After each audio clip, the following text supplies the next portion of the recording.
à tous, bienvenue sur la chaîne Basket Session Reverse. Nouveau CQFR un peu spécial ce matin, puisque hier soir il y avait la première, alors c'est pas tout à fait la première officielle, mais on commence à s'en rapprocher, la première en pré-saison de Victor Wembanyama. Ça ressemble déjà un peu plus à du basket NBA que la Summer League. Shai, on avait au programme un gros duel avec Chet Holmgren, donc Ouais, un match Thunder Spurs. Et on n'a pas été déçus. Les deux joueurs ont fait forte impression. Je pense qu'on peut utiliser ce terme. ouais. On a eu un beau match dans le match entre deux des favoris au trophée de rookie de l'année. Deux joueurs attendus comme des superstars un jour ou l'autre en NBA. Qu'est-ce que tu as retenu en particulier de ce match?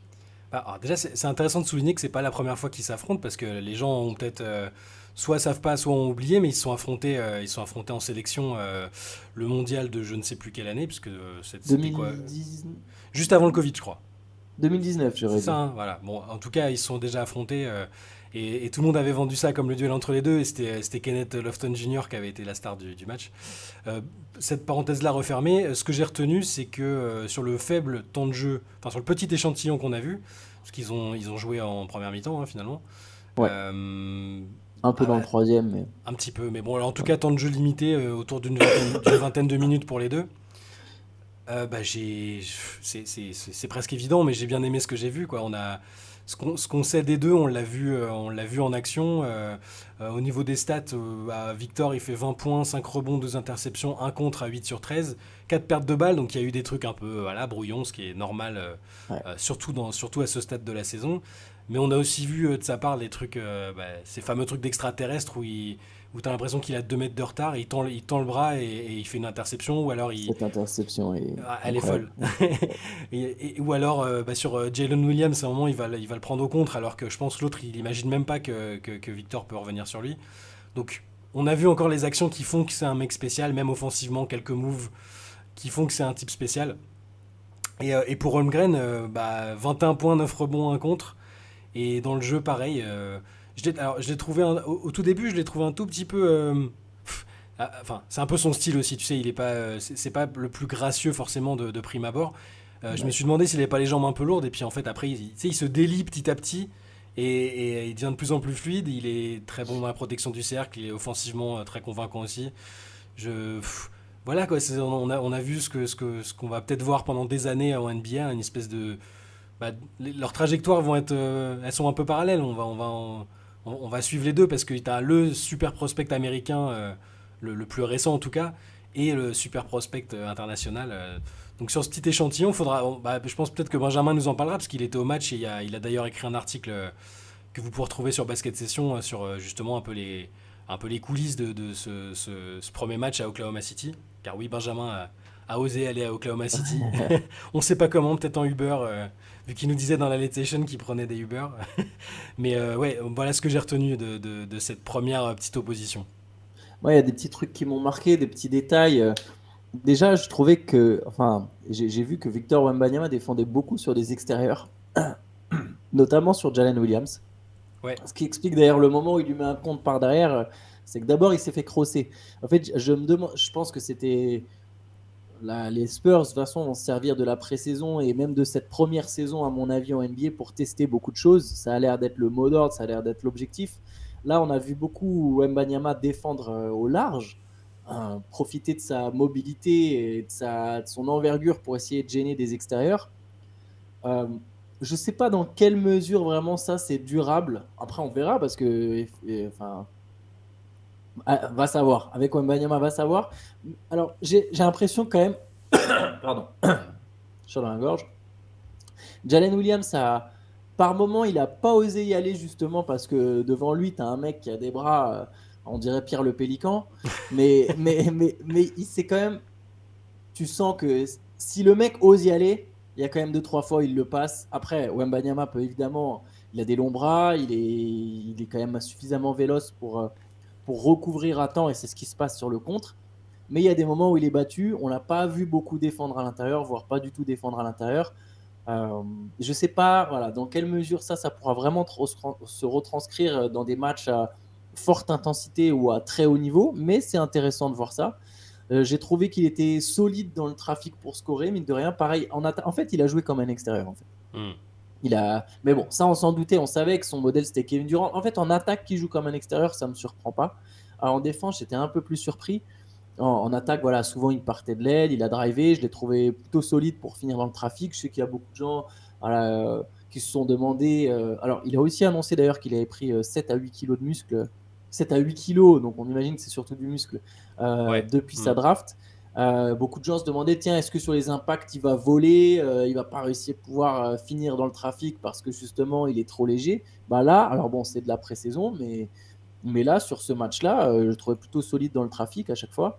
Voilà.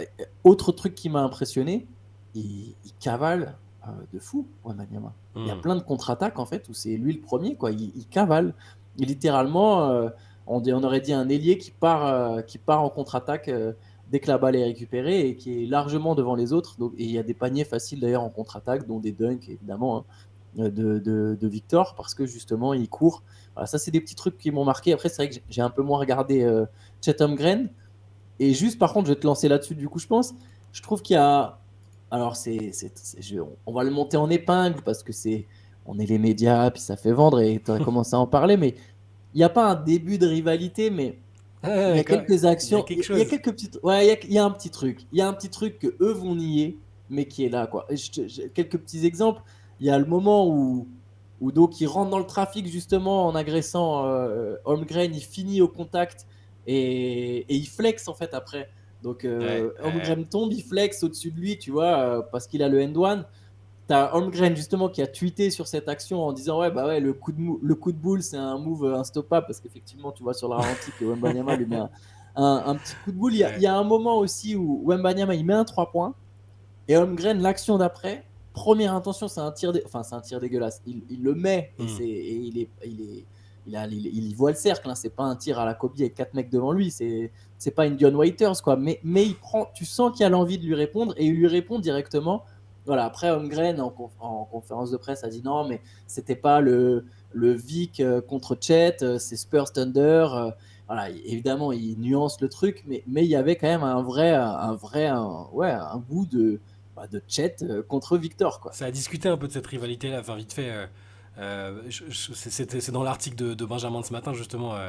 Victor dit c'est un joueur exceptionnel. Holmgren, je l'ai affronté une fois il y a quelques années, c'est ce que je disais tout à l'heure. Il fait partie des grands joueurs de cette génération. Et même Popovic, il a parlé de cette opposition-là. En disant ils sont rentrés dedans quelques fois, c'était intéressant, ça montre leur caractère, leur compétitivité, et ils l'ont fait de manière raisonnable. C'était du basket de base, que les dieux du basket approuveraient, ils vont être très amusants à regarder tout au long de leur carrière. Je suis assez, je pense que, et puis, enfin, la NBA, ça intéressera la NBA d'avoir toujours cette narration autour de joueurs Bien jeunes, sûr. talentueux, l'opposition joueur international, de joueurs américains. On sait que les Américains cherchent toujours une espèce de gars qui sera capable d'être MVP fréquemment, d'être le numéro 1 d'une équipe dans la ligue. Je parle pas de Curry, hein, par exemple, ou de Durant, parce ils sont plus sur la fin de leur carrière, mais voilà, d'incarner l'avenir dans un monde où il y a Jokic, Antetokounmpo, Wembanyama. Donc après, enfin, ça pourrait être Holmgren finalement. Tu sais, comme ça, quand tu le vois, il a un côté dégingandé. Tu te dis, ça respire pas la star en fait quand tu le vois de prime abord. Mais en termes de personnalité, tu sais, le fait que tu te rappelles à l'époque au camp de Steph Curry, il avait placé des dribbles à Curry, il avait fait des dribbles dans le dos, un cross.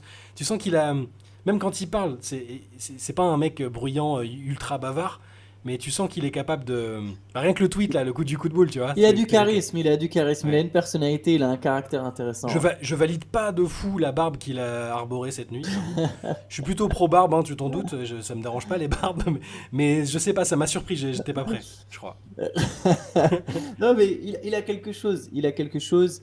En plus, voilà, comme on l'a répété souvent, ce qui va être intéressant, c'est que lui, il va pas être surexposé. Alors là, évidemment, c'est lui qui avait le lead offensif. Il y a pas, Hmm. Shea n'a pas joué. Enfin, il y a quand même Guidé et Jalen Williams. Après, voilà, Holmgren a joué que 16 minutes. Il finit de loin meilleur marqueur de son équipe.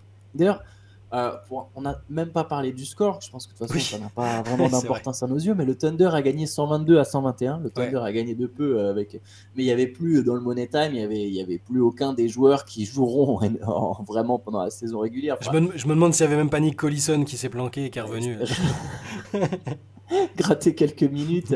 Oui, d'ailleurs, j'en profite, c'est vrai qu'on n'a pas parlé de Sidi Sissoko. Il a joué 10 minutes, mais il n'a Mm. pas marqué. L'autre français, il n'a pas marqué. Sidi Bah, Sissoko et d'ailleurs, non mais t'as raison de dire ça, parce qu'il y en avait d'autres. très Il discret. y a Ousmane Dieng et Olivier Ah Sarr oui, qui ont joué Ousmane aussi, hein. Dieng, bien sûr. C'est ce que Bien sûr. j'y pensais parce que Benjamin m'en a 9 points, parlé tout à 9 l'heure. Ouais. rebonds, Ousmane Dieng.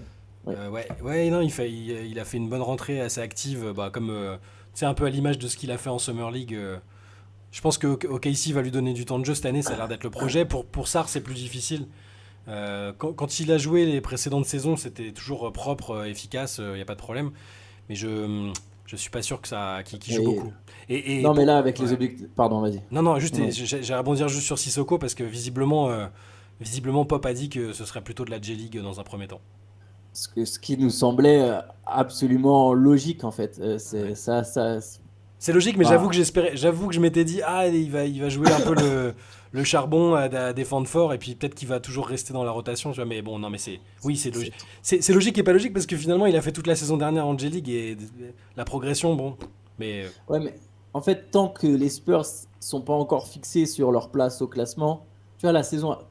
Là où on verra Sidi Sissoko en NBA plus souvent, c'est à partir du mois de février, en fait. ouais, Quand San Antonio, sauf s'il gagne sa place avant, en faisant un bon passage à un moment en NBA en novembre ou en décembre, quand il y a des blessures, qu'il va être rappelé, qu'il aura quelques matchs. Mais sinon, ça me semble, je crois que c'est ce que je disais déjà à l'époque, hmm, euh, à Ben, à toi, les Spurs d'abord vont faire jouer leur rotation avec les Devin Vassell en essayant de gagner des matchs, même si c'est pas forcément l'objectif de la saison. Et une fois qu'ils seront vraiment fixés sur non, mais le play-in c'est mort, même dans le meilleur des scénarios c'est mort. Bon, bah là évidemment on teste plus souvent les jeunes. Et je pense qu'à partir de février et mars, Sidi Sissoko aura plus souvent sa chance. Mais ils ont juste, des c'est vrai arrières, que ils ont des arrières à faire jouer aussi. Enfin, Malakai Branham, des mecs comme ça, exactement, des des mecs types. qui sont prêts en fait, Ouais, hmm. plus que Sissoko.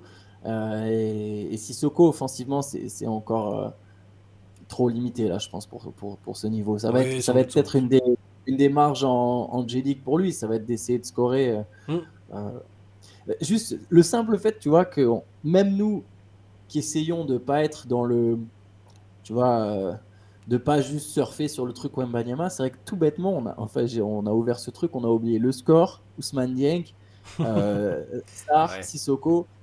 On était direct sur Victor contre Chet parce qu'en fait, tu peux pas passer à côté, j'ai l'impression. En fait.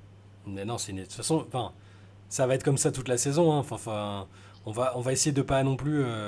Bon, il y a Benjamin qui est là-bas. Si on lui demande de nous prévenir quand il fait une pause toilette, il nous dira Victor fait une pause toilette. Mais l'intérêt, c'est pas, c'est aussi d'observer tout le cirque médiatique qu'on a déjà pu observer, de voir, de rester aussi sur le basket, voir ce qu'il fait de bien, ce qu'il fait de moins bien, de quelle manière, de quel rôle il a exactement aux Spurs. C'est plus ça, mais dire, vous allez en manger, hein, si vous regardez les extraits de Sports Center, de Ouais. Inside the NBA, enfin, des autres médias français qui auront bien raison. Hein. Je veux dire, c'est pas tous les jours qu'il y a un mec comme ça, un Français qui arrive, qui est numéro 1 de draft et qui est annoncé talent générationnel. Voilà, c'est logique, mais ouais, on va, on va en parler Bon, beaucoup cette année.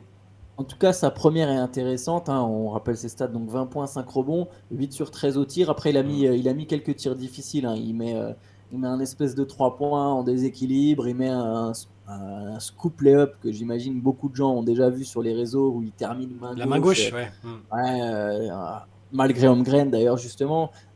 Voilà, il mettrait peut-être pas toujours ces tirs-là. Après, voilà, il a joué que 19 minutes. Moi, j'ai hâte d'en voir plus. J'ai hâte de le voir driver encore plus. Je trouve qu'il y a déjà, comme on a dit, des trucs intéressants. La manière dont il a pu conclure dans le trafic. Il y a, voilà, ça donne envie d'en voir encore plus pour Wembanyama. Et c'était une première très intéressante et clairement plutôt réussie pour lui.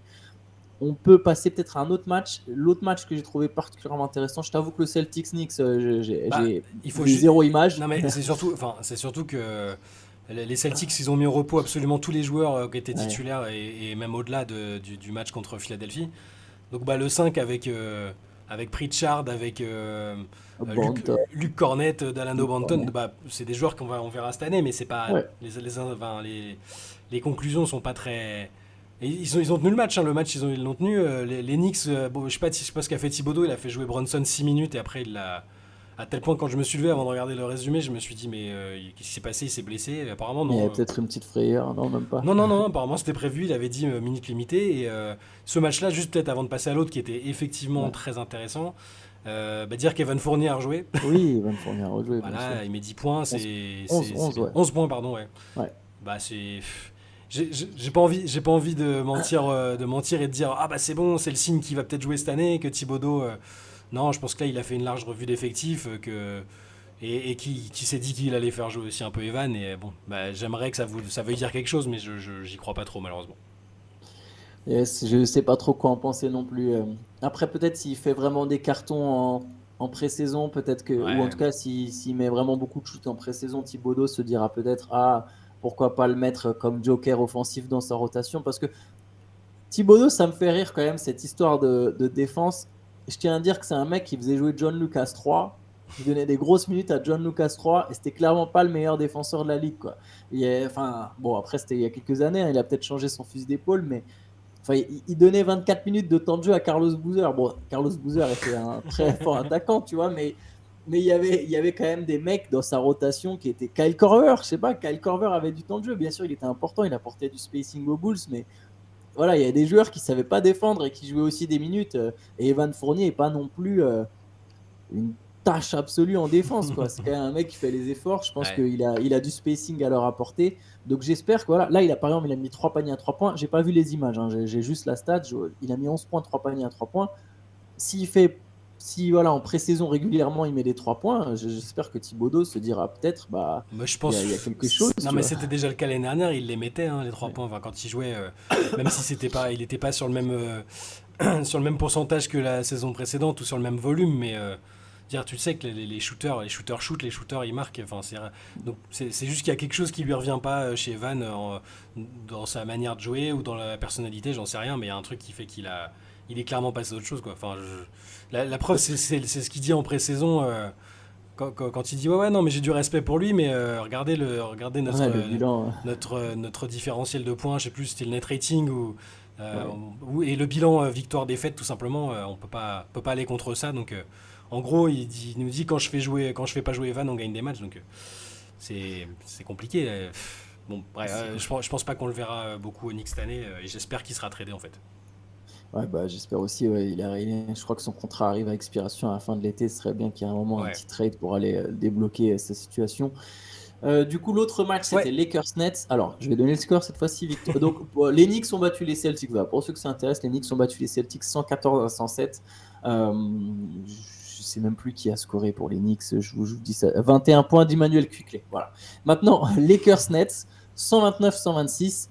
Ce qui est intéressant, c'est que les Lakers avaient quand même fait jouer ouais, tous Ouais, leurs ouais. joueurs, tous leurs joueurs, Cette fois, il y avait LeBron qui avait pas joué le dernier match. LeBron a joué Ouais. exactement.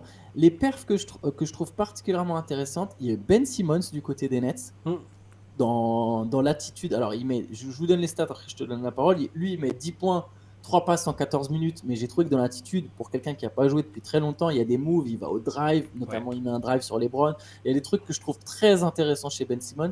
Et l'autre perf qui m'a marqué de ce que j'ai vu, c'est Austin Reeves. Alors lui, Hmm. pour le coup, il finit deuxième meilleur marqueur, je pense, il met 18 points à 5 sur 7 en 20 minutes. Et voilà, et ça sent le Austin Reeves très confiant, très prêt à passer un cap en fait. Prêt à prendre un nouveau rôle et à passer un cap. Ça, c'est Alors, mes deux impressions. ouais, bah alors, je vais parler des deux, justement. Ben Simmons, je l'ai trouvé très, comment dire, très agressif mais bien, tu vois, un peu confiant. Parce que, comme ce que tu disais, il avait l'air confiant dans ses gestes. C'est ce qui n'a pas toujours été le cas avec les blessures de l'an dernier, enfin avec la gêne avec laquelle il a joué. Oui, le voir driver, attaquer le cercle, ça fait plaisir. Nous, on lui demande pas de shooter, on lui demande du playmaking, de la défense et un peu d'agressivité quand il y a les ouvertures. Là, sur le petit temps de jeu qu'il a eu, bah, c'est ce qu'on a vu. Hein, donc, c'est plutôt encourageant. Il a même pas joué un quart d'heure, je crois. Il a joué 14 minutes, un truc comme ça. Ouais, 14 minutes. 10 points en Euh, 14 minutes. et donc, Et 3 passes. c'était pas mal. Faut le voir sur un peu plus longtemps, mais il a pas joué depuis février quand même. Hein, donc, Ouais. tu te rends compte, ça faisait 8 mois qu'il avait pas joué dans un match autre qu'un scrimmage. Et puis, ça fait pas si longtemps que ça qu'il a repris le 5 contre 5. Donc, c'est bien. on s'est un peu. Enfin, moi, je me suis un peu enflammé pendant l'intersaison avec les déclarations qu'il a faites, le fait que Jacques Vaughan dise qu'il croit en lui, alors que enfin, qu'il y avait des incompréhensions l'année dernière et que là, cette année, ça lui semble bien. Donc, je continue d'avoir envie d'y croire et c'est pour l'instant prometteur. Pour Austin Reeves, ce qui est marrant, c'est que du coup, j'étais un peu devant le match cette nuit et à un moment, il s'est fait t'avais l'impression qu'il y avait deux joueurs sur le terrain, lui et Cam Thomas. C'est-à-dire que pendant, Oui, je sais oui. pas, 1 minute 30, 2 minutes, ils se sont fait c'était de l'ISO, ils jouaient tout seuls l'un contre l'autre, ils se faisaient des petits signes, ça marquait d'un côté, de l'autre. Alors Cam Thomas finit avec 26 points et Reeves, 18 ou 19, je sais plus. 18 Ouais, Austin Reeves. 19, c'est Rui Hachimura. c'est Hachimura. Cam Thomas, je crois que c'est le mec qui rate jamais une occasion de scorer, tu vois. Ah, mais N'importe quel match, lui, tu le mets sur un playground, tu le fais jouer contre des enfants, tout ce que tu veux. S'il peut scorer, bah, il va scorer. là c'était ça, ils se sont fait un petit duel avec Reeves, c'était assez marrant. Et oui, oui, bah, on l'a vu l'année dernière, Thomas. Hein. Pardon. Et on l'a vu l'année dernière, quand il a des opportunités, Ouais, il va aller chercher. Il avait mis 40 points, je il crois, les 2 matchs prend. de suite ou un truc comme ça. Ouais, on avait commencé à se dire, ah, c'est bon, ils ont Cam Thomas, ça va le faire. Et puis, donc là, il était intéressant, mais c'est un mec qui va être capable de, de prendre des coups de chaud, peut-être un futur très bon sixième homme qui vagabonde un peu dans la ligue, tu vois, ça peut être ce profil-là. Alors, Lou Williams, ce serait très très flatteur, parce que c'était quand même un énorme sixième homme, mais c'est pas mal. J'ai trouvé, Ouais, c'est le modèle à suivre pour lui. Ouais. j'ai Très trouvé, j'ai trouvé LeBron unidimensionnel. pas mal. J'ai trouvé LeBron, Ouais. enfin, genre je dis ça comme si c'était un mec, un rookie. Ah, j'ai trouvé pas mal ce petit. Non mais tu sais, un mec qui a pas joué, qui te dit, je suis un peu rouillé pendant l'intersaison, vous allez pas me voir sur tous les matchs. Bah sur les minutes de la première mi-temps, putain, le mec, il va avoir 40 piges, Ah, qu'est-ce il est qu'il est déjà en fluide. jambes. Putain, Il est qu'est-ce qu'il déjà en est. jambes. À un moment, il fait, bon, ça rentre pas, mais il fait une espèce de grosse feinte, puis il refait un spin move alors qu'il y a personne. Mais je sais pas, je l'ai trouvé bien. C'est le petit rappel de début de saison que LeBron est encore compétent au basket, voilà. J'aime beaucoup le 5 majeur choisi par Davin Ham pour les Ouais. Lakers. Donc c'était D'Angelo Russell, Austin Reeves dans le bac court, LeBron, Torin Prince sur les ailes et Anthony Davis en poste 5. Donc c'est un 5 entre guillemets small ball dans le sens où Davis est le seul vrai intérieur et Davis étant un joueur qui lui-même joue face au panier.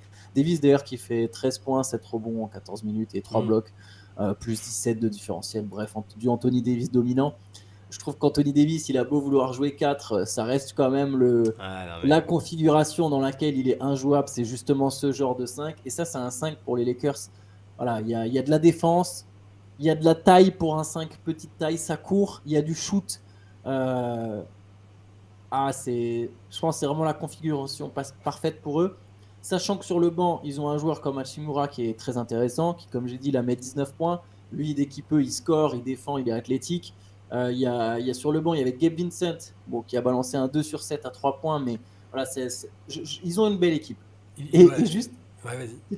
petit truc qui m'a fait marrer, enfin, qui m'a fait marrer, c'est triste pour lui, mais Cam Reddish, Oh, il a déjà pris un did not play. Il avait été horrible dans le match contre les ah mais Warriors. c'est vrai, on n'en avait Il pas a déjà parlé. pris, il a déjà pris un did not play, On quoi. n'en avait pas Deuxième parlé, match de pré-saison. mais il y a une compilation. Il y avait une compilation sur Twitter. Alors ça peut être injuste, hein, mais ouah, donc il ratait tout ce qu'il tentait. Il avait l'air perdu sur le terrain. Alors que c'est censé être un coin pour se relancer. C'est un mec qui a du talent et qui a pas encore trouvé sa place. Mais ouais, Il est c'était en dur. Europe. C'était dur pour direct. Oui, possible, c'est possible.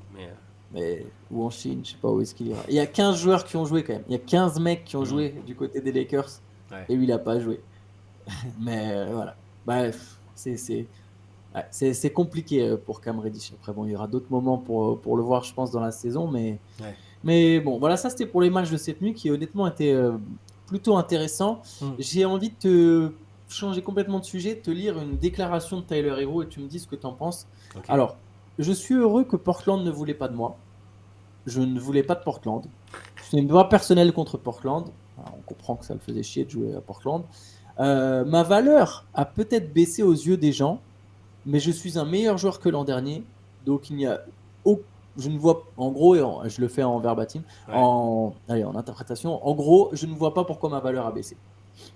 Ça, c'est une déclaration de Tyler Hero que je trouvais particulièrement Bah intéressante. ouais, on peut lui répondre. Hein. Enfin, Mais ce que je veux dire est paradoxal parce que je suis assez d'accord avec ce que tu as dit récemment quand on en discutait sur le fait qu'il allait peut-être être, ce qu'il dit là, un peu sous-coté parce qu'on l'a moins vu et que là tout le monde s'offusquait du fait que ce soit enfin, le plus gros asset de l'échange possible pour Lillard. Mais la raison, c'est que Miami est allé en finale NBA et a été assez bon sans lui, en fait. Donc c'est qu'ils ont été capables de. Alors, après, s'il est là, est-ce qu'ils sont pas meilleurs? On peut pas savoir, mais c'est juste que c'est comme partout, c'est un peu loin des yeux, loin du cœur, et les gens ont besoin d'un truc récent Ouais.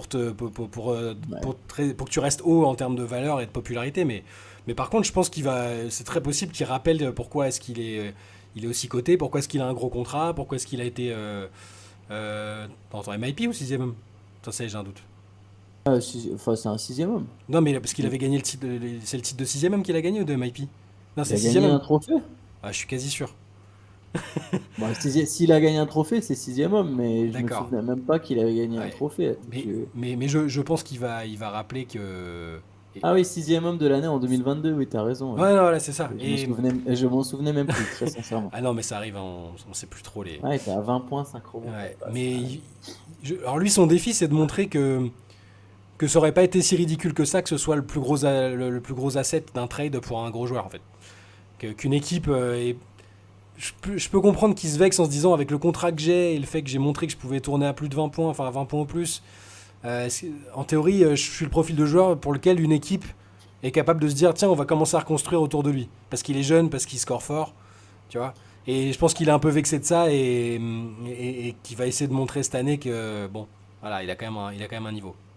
Après, c'est un très bon joueur, Tyler Hero, mais je trouve que dans son profil, moi, je comprends pourquoi sa valeur, c'est peut-être même pas qu'elle a baissé, c'est Hmm. juste par rapport à quand il arrive en NBA et que tout de suite il brille, il y a encore vachement ce côté, ah, il peut devenir ça, on s'enflamme toujours sur les jeunes, on imagine toujours le meilleur scénario possible avec, ah, ok, il sait déjà faire tout ça, et donc s'il développe ça, ça, ça, et en fait, plus le temps passe, en fait, la valeur des jeunes, souvent, elle baisse naturellement. C'est-à-dire que quand le temps passe, on se dit de moins et qu'on voit qu'il n'y a pas forcément toutes les évolutions attendues, Hmm. on se dit plus, ah, il va développer ça, ça et ça. On se dit, ok, peut-être il y a ce point-là qui va encore développer. On commence à mieux connaître le joueur et à mieux imaginer ce qu'il peut devenir. Alors qu'au début, c'est que du fantasme, tu vois. C'est, ah ouais, ça va être tout ça à la fois.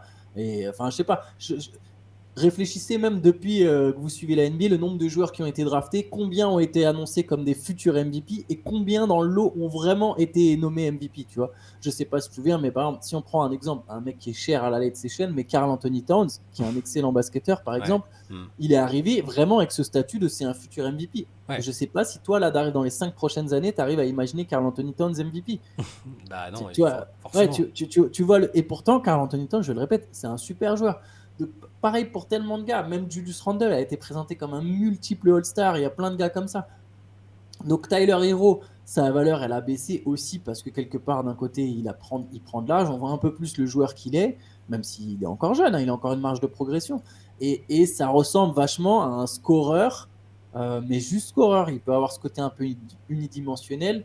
Maintenant, là où je suis d'accord avec lui, ce que je trouve intéressant dans sa quote, c'est le fait, bah, c'est vrai, il sera sûrement meilleur que l'an dernier en fait. Et sûrement meilleur que l'année d'avant. Il continue de progresser naturellement. Donc je trouve ça intéressant, sa vision aussi du truc. Par contre, ouais, faut qu'à un moment, il faut que les gens arrêtent de lui poser des questions. Mais je pense que les journalistes ont compris que de toute façon, à chaque fois, il va lâcher un truc. Mais faut qu'il laisse derrière ça, derrière lui maintenant et qu'il aille prouver, comme tu dis, Ouais. tout ce qu'il vaut. Parce que bon, si je sens qu'à chaque fois que quelqu'un lui parlera de Portland, non, mais il va lâcher un truc, quoi. Ouais, tu peux être sûr qu'il va leur mettre. Il va faire un match à 40 points contre Portland cette année, hein, c'est sûr. Il y a moyen. Enfin, vu la mentalité du gars, il est très comme ça quand même. Mais avec l'intersaison difficile qu'ils ont eue, c'est presque une recrue, Tyler Hero. T'as raison, ouais. C'est plutôt bien. C'est l'occasion, comme je disais, c'est l'occasion pour lui de montrer, voilà, de faire que les sceptiques ont tort. Voilà. Ah, mais t'as raison, c'est presque une recrue. Allez, on va finir par un coup de gueule. Euh, Ah, un, un petit. Pour une fois, qu'est-ce qui j'ai envie de t'agace? mettre un petit taquet. J'imagine, bon, on n'est peut-être pas assez gros pour que la Fédé regarde nos vidéos, je n'en sais Oui. rien. Mais j'aimerais quand même passer un coup de gueule envers la Fédération française de basket. et son traitement de Marine Johannes. Alors, on n'a peut-être pas, nous, effectivement, c'est un coup de gueule sans que j'ai évidemment sans doute toutes les versions. Mais je trouve ça quand même pas normal. Hier, dans le CQFR, on a traité évidemment la perf de Marine Johannes lors du Game 1 des finales WNBA. Je rappelle qu'elle a mis 14 points en première mi-temps avec des paniers venus d'ailleurs. Il n'y a pas une image de Marine Johannes qui a été postée sur le compte de l'équipe de France de basket. Compte qui relaye dans le même temps la perf d'Iniana Rupert en Italie, si je dis pas de bêtises. En fait, ils ont relayé plusieurs trucs ces derniers jours. Bon, à juste titre, c'est bien. Marine Oui, Fotou, bien sûr, 30 c'est pas points. contre eux. Iliana Rupert, c'est en fait, n'importe quel membre de l'équipe de France, c'est bien de faire un petit tweet. Mais là, tu as une Française. Ouais. Tu as une Française en finale WNBA, pas un mot. Même LeBron James en a parlé. Alors LeBron, on sait, il surfe un peu. Il a dû tomber sur les images parce que Non, voilà, ça a fait du buzz. Non, il était au match. Il était devant. Ok, autant pour moi. Et pendant le match, Les tu sentais déjà qu'il était genre, waouh, c'est quoi cette fille et tout.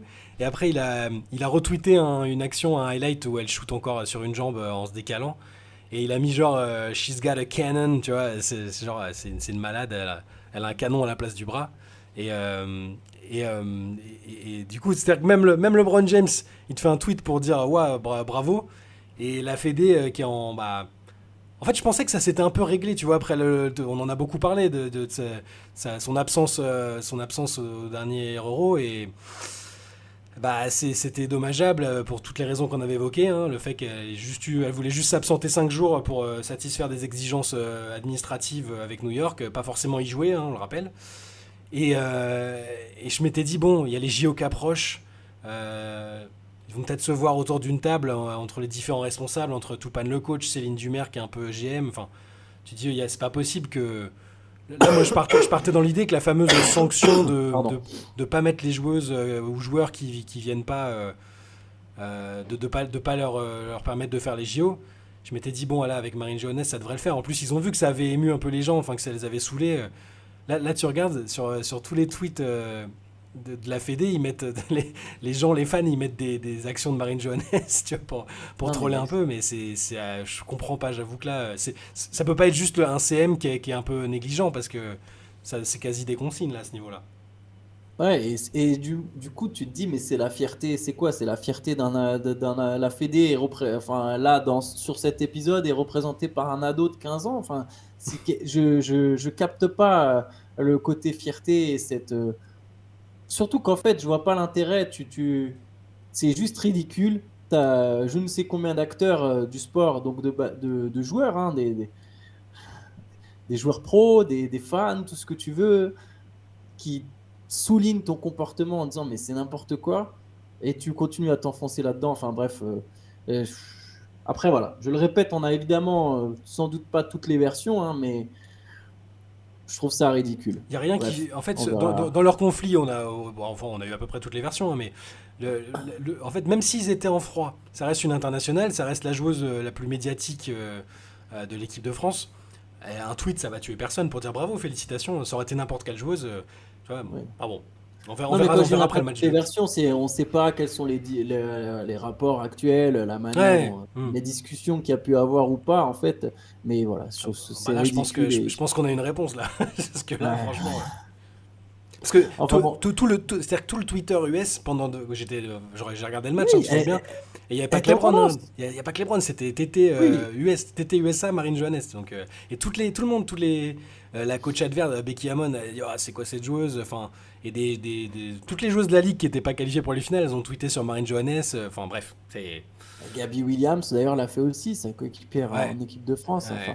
Mais non, mais j'ai été mauvaise langue sur LeBron, mais c'était à la base ce que je voulais amener, c'était le fait que justement ça avait buzzé aux États-Unis. En fait, Bah oui. la vidéo de son tir où elle le prend à un pied, je pense qu'il y a des gens qui l'ont retweeté qui calculent même pas la WNBA, quoi. Ah non, c'est sûr. Mais ça a Ouais. fait le tour du Twitter basket américain. Et Mm. enfin voilà.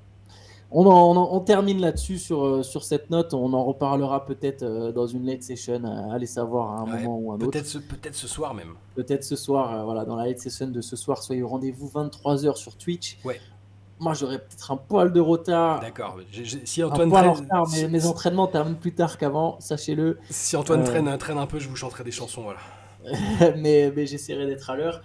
Et écoute, demain aussi, nouveau CQFR, Et bien sûr. encore un petit mot sur le MOOC aussi, évidemment, parce Oui, que c'est notre prérogative.